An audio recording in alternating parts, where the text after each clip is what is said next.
வேதம் சொல்லுகிறது, நான் அக்கினியை போட வந்திருக்கிறேன். அநேகரை அபிஷேகிக்க ஆண்டவர் விரும்புகிறார். அநேகருடைய வாழ்க்கையிலே தேவனை அவர்களை மறுரூபப்படுத்த விரும்புகிறார்.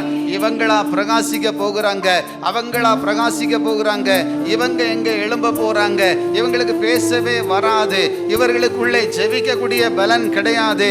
நீங்கள் நினைக்கலாம், அப்படிப்பட்டவர்களை தான் தேவன் அபிஷேகித்து வல்லமையாய் மாற்றி அவர்களை அநேகருக்கு ஆசீர்வாதமாய் வைக்கிறது என் தேவனால கூடும் என்பதை தேவன் சொல்லிக் கொள்ள விரும்புகிறார். அல்லேலூயா.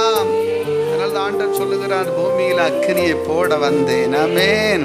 அவர் சும்மா வரல, கையை தட்டி உற்சாகமா. ஒவ்வொரு மனிதனுடைய வாழ்க்கையும் தேவனுக்காக எழும்பி பிரகாசிக்க வேண்டும், எரிந்து பிரகாசிக்க வேண்டும். யோவான் ஸ்நானகன் எரிந்து பிரகாசிக்கிற ஒரு விளக்காய் இருந்தான். அவர் இயேசுவுக்காகவே எரிந்து பிரகாசித்து தன்னுடைய வாழ்க்கையை கர்த்தருக்காகவே முடித்து கொண்டார். கரங்களை தட்டி கர்த்தரை ஸ்தோத்திரம் பண்ணுவோம்.